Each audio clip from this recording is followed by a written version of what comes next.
नमस्कार. डिजिटल महाराष्ट्रामध्ये मी रोहित शिर्के आपल्या सर्वांचं मनपूर्वक स्वागत करतो. आजचा विषय खूप गंभीर आहे. या आधीसुद्धा आपण त्या ठिकाणी म्हणजे मुंब्र्यातल्या दुकानदाराशी वार्ता करून बातचीत करून डिजिटल महाराष्ट्राच्या प्रेक्षकांना विषय सांगितला होता. विषय पुन्हा एकदा मी सविस्तर सांगतो. तो म्हणजे असा आहे की रोड वाइंडिंगच्या वेळी जी मुंब्र्यामध्ये कौशामध्ये दुकानं तोडण्यात आली होती ती कुठेतरी घाई गडबडीत किंवा जे दुकानं 1990 पासून आहेत, जे दुकानं गेले कित्येक वर्षापासून त्या ठिकाणी आहेत, जे रोड वाइंडिंगला येत सुद्धा नाहीत, असं दुकानदाराचं म्हणणं होतं. त्या दुकानांना तोडण्यात आलं. मात्र काही दुकानांचे जे दुकानदार होते ते कोर्टामध्ये केस जिंकले, हायकोर्टामध्ये केस जिंकले.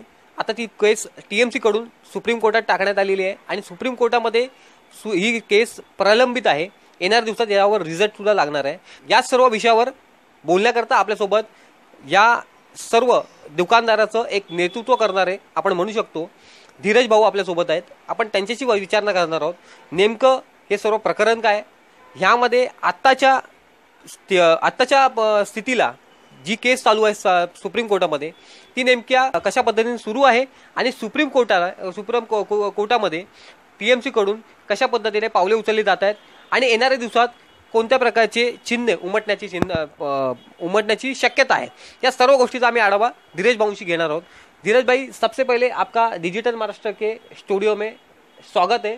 आप बताइए हमारे प्रेक्षकों को, डिजिटल महाराष्ट्र के प्रेक्षकों को, किस तरह से आप लोगों पर, दुकानदारों पर, आप लोग जैसे दुकानदारों पर अत्याचार हुआ है या TMC के मार्फत जो दुकानें तोड़ी गई है. रोड वाइंडिंग हुई है जो 4 मई 5 मई को जो हुई है, जो स्टार्टिंग हुई है, वो एक तरह से पूरा इलीगल है. ये कोर्ट में, हाई कोर्ट में साबित हो चुकी है. और ये धनंजय गोसावी जी जो है वो खुद कबूल किए हैं कि ये हमने जो काम किया वो गलती कर दी है. ये क्योंकि इन्होंने कुछ प्लानिंग नहीं की है, कुछ नहीं किए, ना कोई पंचनामा किए. अगर आपको रोड वाइंडिंग करना रहता है तो उसके लिए पहले एक DP प्लान बनता है. DP प्लान बनने के बाद मेजरमेंट होता है, उसका पंचनामा होता है. पंचनामा के जो दुकान टूटने वाली थे उनके उसको अलग से एकोमोडेशन दिया जाता है पहले, फिर उसके बाद वो तोड़ी जाती है. लेकिन यहाँ पे मुंब्रा में टोटली इलीगल हुआ है और ये चीज़ ऑलरेडी हाई कोर्ट में प्रूफ हो चुके हैं जज ओक के सामने. और अपने यहाँ के जो TMC के जो है धनंजय गोसावी और जो प्रभाग समिति के थे उस समय पाटोले जी थे, गोरे साहब थे, हाँ, इन्होंने सबने कबूल किया है जो भी हुआ है इलीगल हुआ है. यहाँ तक कि जो लीगल डिपार्टमेंट है TMC के पास पकड़ी गए, उन्होंने खुद कबूल किए हैं कि जो मुंब्रा में कार्रवाई हुई है सब पूरी तरह से गलत हुई है और अभी भी जो हो रही है वो भी गलत हो रही है. और ये जो चीज़ है इनकी हार है TMC की, वो तो है ही.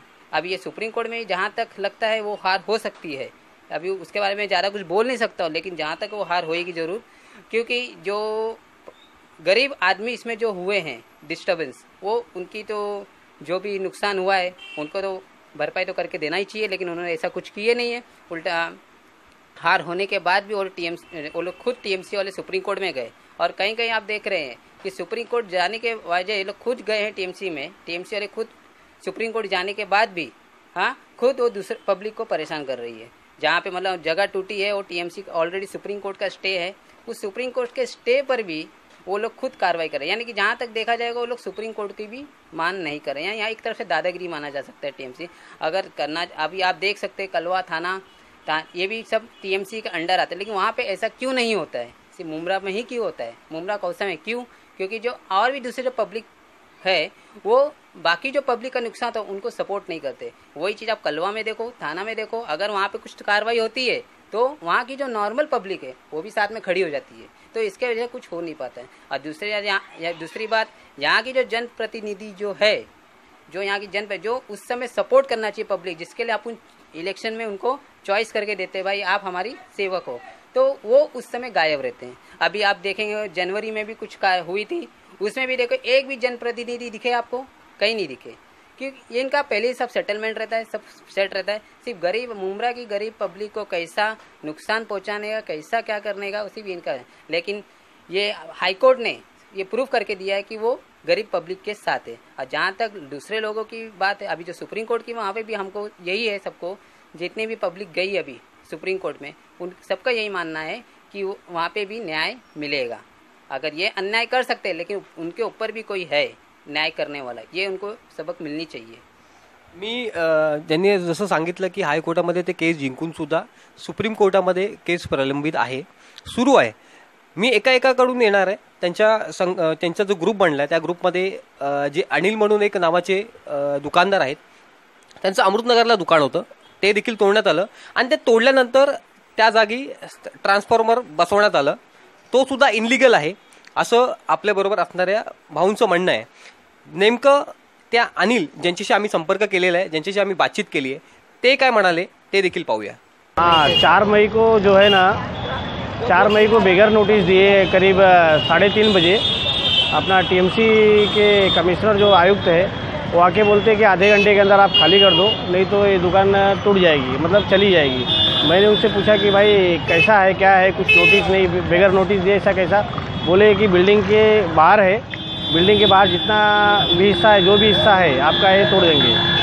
मेरी दुकान करीब यहाँ मतलब आज के टाइम पे, आज से कम 35 साल पुरानी दुकान है, जो कि 7/12 की ज़मीन का है और लीगल है, ऐसा नहीं कि अनलीगल है, और वाइट पावती भी है इसका. ये तोड़ दिए उन्होंने, और जो है हमारी जगह पे उन्होंने ट्रांसफार्मर भी लगा के रखा हुआ है जो कि अनलीगल है. और मेरा केस जो है ना ये अपना सुप्रीम कोर्ट में अपना पेंडिंग चल रहा है. आपण आत्ताच पाहिलं की कशा पद्धतीने त्यांच्या त्या जागी त्या ट्रान्सफॉर्मर बसवण्यात आला. धनराजजी, आपण हे सर्व प्रकरण पाहिलं की कशा पद्धतीने त्या जागी ट्रान्सफॉर्मर बसवण्यात आला आहे. नेमकं तुम्ही देखील पुन्हा एक आपल्या प्रेक्षकांना सांगा, नेमकं त्या जागी काय होतं, विषय काय होता, कशा जागी त्यांचं दुकान तोडण्यात आलं आणि तिथे ट्रान्सफॉर्मर बसवण्यात आलं. उसका भी जो दुकान जो टूटी थी अनिल मौर्या करके, उनकी भी जो दुकान टूटी थी वो दुकान रोड पे नहीं थी, रोड वाइंडिंग में वो नहीं आ रही थी. लेकिन गोसावी साहब का कुछ क्या है था, या फिर यहाँ का जो अभी जो हमारे जो प्रिया आमदार जी हैं, उनका भी क्या बोलूँ क्या भावना थी कि उस बेचारे की गरीब की दुकान तोड़ती है. गरीब की दुकान तोड़ने के बाद उस जगह पे ट्रांसफार्मर बैठा है. भाई आपने जब रोड वेंडिंग किया तो वहाँ पे ट्रांसफार्मर कैसा बैठा है. और दूसरी बात ये हम चीज़ MSCB में पता किए तो MSCB वाले खुद हमको लिखित लेटर दिए हैं, वो जगह हमने परमिशन उस जगह पे ट्रांसफार्मर बिठाने को नहीं दिया है. जो भी है TMC वाले लोग ने किए, इसका भी पुरावा है मेरे पास. लेकिन वही मैं बता रहा हूँ कि गरीब आज यहाँ पे वही मैं बोला कि जब मुमरा में गरीब आदमी है जिसकी टूटती है, उसको दूसरा कोई हेल्प करने वाले नहीं है. यहाँ पे मतलब सब एक तरफ से दादागिरी ही हो रही है. आता दादागिरीचं आपण बोललात, त्यावरनं मला एक लक्षात आलं, आपल्या संघटनेमधले, आपल्याच ग्रुपमधले एक जमाल सर म्हणून आहेत, त्यांची देखील तिथे दुकान तुटली. त्यांचं दुकान थोडं पुढे आहे, अमृतनगरच्या पुढे, म्हणजे एक आपला दारूफला भजीचं समोर असेल. तिथे देखील सुप्रीम कोर्टाचा बोर्ड त्यांनी म्हणजे केस प्रलंबित आहे असं सांगण्यासाठी तिथे गेले, सुप्रीम कोर्टाचा तो बोर्ड लावायसाठी गेले. तिथे देखील दादागिरी करण्यात आली त्यांच्यासोबत. त्यांनी देखील काय म्हणाले ते देखील आपण पाहूया. ही जी जागा आहे जिथं मी बोर्ड लावलं आहे कोर्टाचं, तर ही जागा जी आहे 1998 मध्ये मी परचेस केली होती जागा, आणि हे बिल्डर करून परचेस केली होती हबीबा मंदिरच्या. तोपासून मी 2016 पर्यंत इथं धंदा करत होतो, कारोबार करत होतो. त्यानंतर 2016 मध्ये जे आहे तोडू कारवाई झाली आणि म्युनिसिपल कॉर्पोरेशननी माझी दुकान पण अर्धवट तोडली. अर्धवट तोडल्यानंतर जी अर्धी दुकान होती, मागचं जे गोडाऊनचं मालिक होतं अब्दुल्ला मोमीन, त्यांनी रात्रीच्या वेळी थोडी तोडून ते अर्धी दुकान पण आपल्या कब्ज्यात घेतली आणि तिथं आपलं शटर लावलं, शटर आणि ते गिलास लावला. आता तुम्ही बघताय हा गिलास जे आहे हे नंतर लावलेलं, इथं पूर्णपणे भीत होती. आणि अशा वेळी जे आहे ना, हे तर झालं माझ्या दुकानाचं, पण भीतच्या मागे जे पिल्लर आणि आयबीम होते ते त्यांनी सगळं तोडून टाकलं. 8 इंच मोठे जे आहे ना, तुम्ही फोटोमध्ये बघाल तर त्यांनी ह्या स्ट्रक्चरला एवढं कमजोर केलं की त्याची बीम आणि ते सगळं कापून टाकलं. अशा वेळी कापलं ज्यावेळी जे घाटकोपरचं जे आहे ते बिल्डिंग कॉलॅप्स झाली होती त्यावेळी, आणि पूर्ण बिल्डिंग जे आहे रिनोव्हेशनसाठी ग्राउंड मालकांनी केलं होतं घाटकोपरला, आणि पूर्ण बिल्डिंग जे आहे ते कॉलॅप्स झाली होती. असं प्रकरण ह्या जागी होण्याची शक्यता आहे. तुम्ही बघताय का वरती जे आहे ना ते युनिक क्लासेस आहे, युनिक क्लासेस जे आहे ते तिकडं मुलं जे आहे ना शिकता आहे. आणि इथून हा जे रोड आहे अब्दुल्ला पटेलचा रोड आहे, ह्या रोडनी जे आहे डेली जे आहे 10,000-12,000 विद्यार्थी आहे अब्दुल्ला पटेलला, त्यांचं येणं जाणं ह्या रोडनी चालू आहे. जर काही ह्या बिल्डिंगला किंवा या स्ट्रक्चरला झालं तर ते पडून जे आहे ना काही जानची ह्याचा खतरा आहे, धोक्याचा आहे. म्हणजे पोरांची पण जान जाईल आणि ते जो राहगीर आहे त्यांची पण जान जाण्याची शक्यता आहे. आपण पाहिलात त्यांनी आपलं स्टेटमेंट दिलं, त्यांनी आमच्याशी बातचीत केली, डिजिटल महाराष्ट्राशी बातचीत केली. धनराज जी, आपने भी देखा कि किस तरह से ये जमाल जी है उनकी आपने वीडियो देखी. ये सब प्रकरण एक एक करके सामने आ रहा है. एक एक दुकानदार जिनका 1990 से 1997 से या 2000 के पहले से जो भी दुकानें थी वो जानबूझकर तोड़ी गई.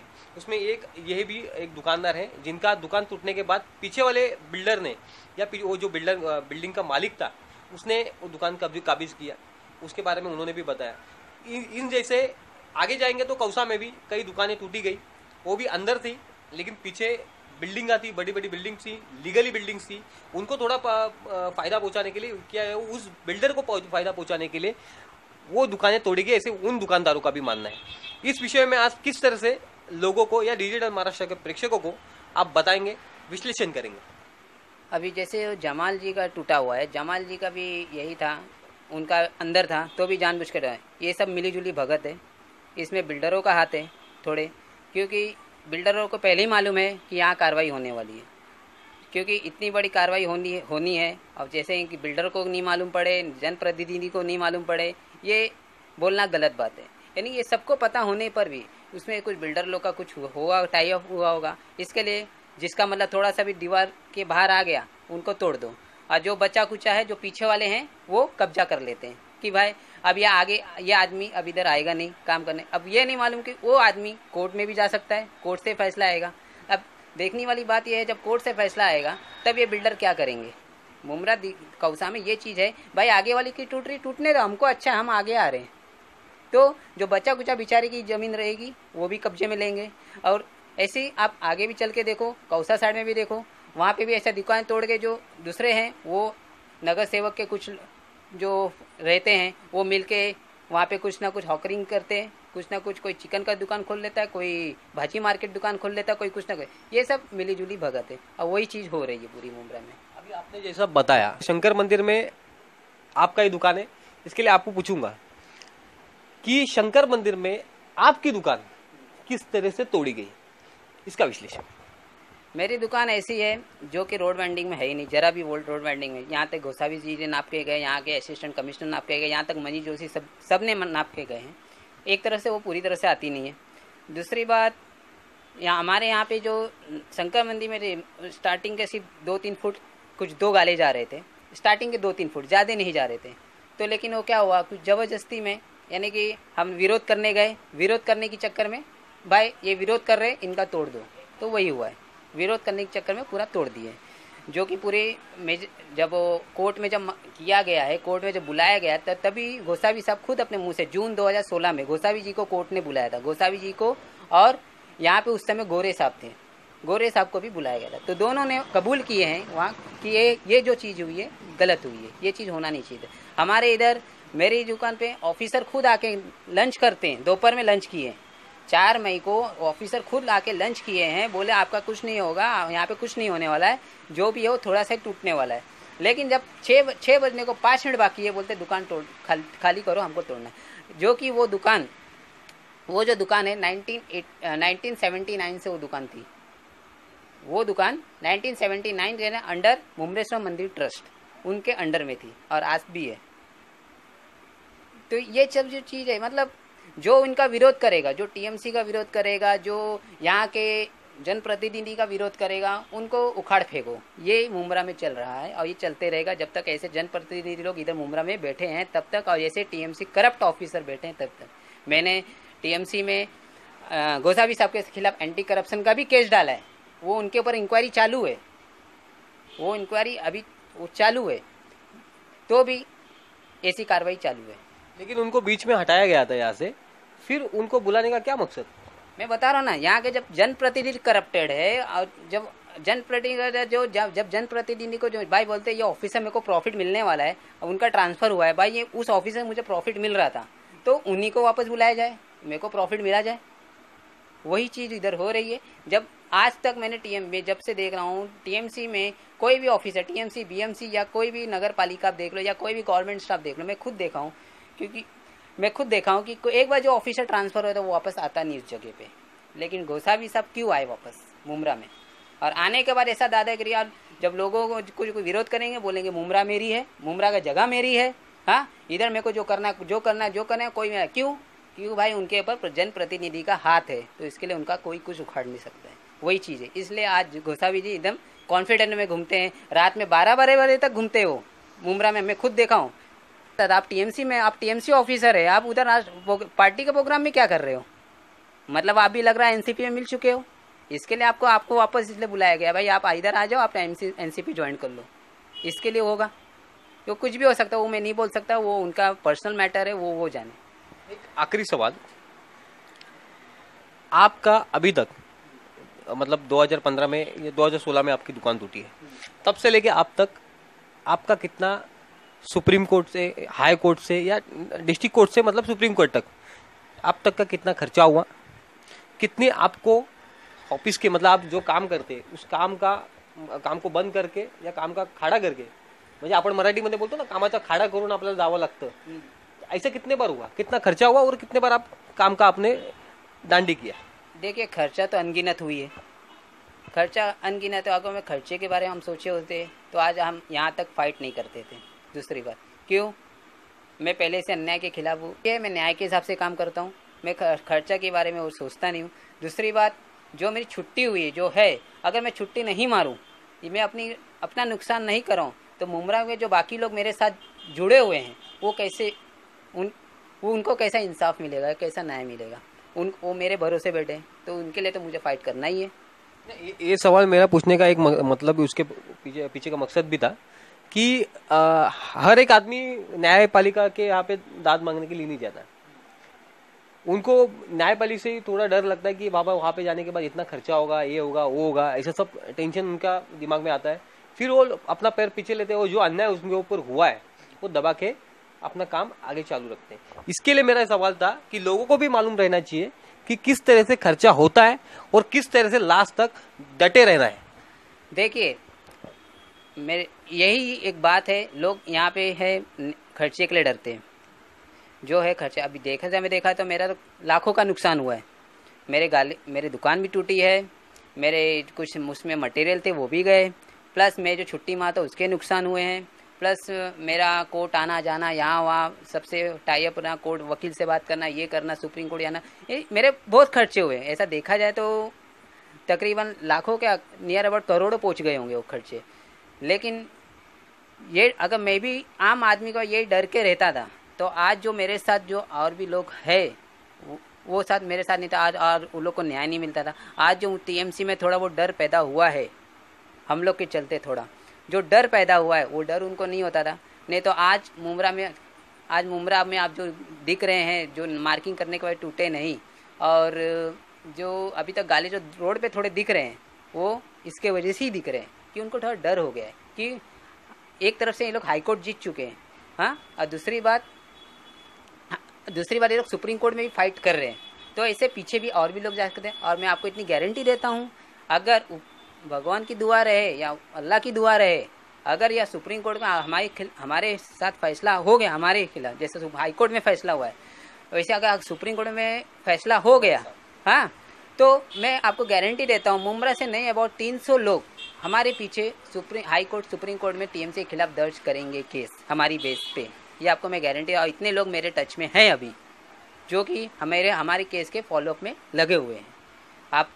मैं हाई कोर्ट भी जाता हूँ, सुप्रीम कोर्ट भी जाता हूँ, मेरे साथ और भी मुमरा के पब्लिक के जाते हैं। क्यों जाते हैं? कि भाई इनका फैसला क्या होता है, इन फैसले के हिसाब से हम केस लड़ने को तैयार हैं। तो यही चीज़ है। अगर मैं खर्चे के लिए डरता या फिर अपनी कुछ बाकी चीज़ से डर के रहता तो इतने लोग मेरे साथ जुड़ते नहीं थे। अभी एक चीज़ और है, अभी आप जहाँ तक हमको लगता है सुप्रीम कोर्ट का फैसला तो हमारी तरफ हो ही सकता है या नहीं भी हो सकता है। एक मुमरा में आप एक एग्जांपल आप देख रहे हैं, मुमरा स्टेशन के पास आप गाला दिख रहे बन रहे हैं, वो भी देखिए, वो भी हाई कोर्ट से जीता हुआ है, वो भी इलीगल डिमोलिश्ड हुआ है। अब जीतने के बाद सुप्रीम कोर्ट ने भी ऑर्डर दिया बनने का। आप वो एग्जांपल एक देख सकते हैं कि सुप्रीम कोर्ट पब्लिक के पब्लिक के पक्ष में हर समय रेडी रहता है। तो वो एग्जाम्पल आप समझ सकते होंगे कि सुप्रीम कोर्ट हमारा भी फैसला वो हिसाब से कर सकते हैं। और एक सवाल मैं पूछूंगा, वो मतलब आपको कभी ऐसा हुआ है कि आप इतना इन सब ग्रुप का नेतृत्व कर रहे हो, ये सभी दुकानदारों का, आप आगे एक इनका मसीहा बोले या लीडर बोलो, आप बन के चल रहे हो, कभी सेटलमेंट की बात आई? किसी ने फोन किया कभी? शुरुआत में सेटलमेंट की बात हुई थी, गोसावी साहब भी आए थे, गोरे साहब भी आए थे, मनीष जोशी साहब भी आए थे, यहाँ तक कि वाया और थर्ड 3-4 मतलब मैं ऐसे नहीं बोला 10, 15, 16 जन लोग आ चुके थे सेटलमेंट के, लेकिन हमने सेटलमेंट किए नहीं। अगर आज वो सेटलमेंट में कर लिया होता उस समय तो बाकी लोग का भी सेटलमेंट नहीं होता, बाकी आज रोड पे सब बैठे रहते थे। आज आप मुमरा में बोर्ड देख रहे, लगे सुप्रीम कोर्ट के बोर्ड लगे, हाई कोर्ट के बोर्ड लगे, हाँ कहीं कहीं सेक्शन कोर्ट के बोर्ड लगे हैं।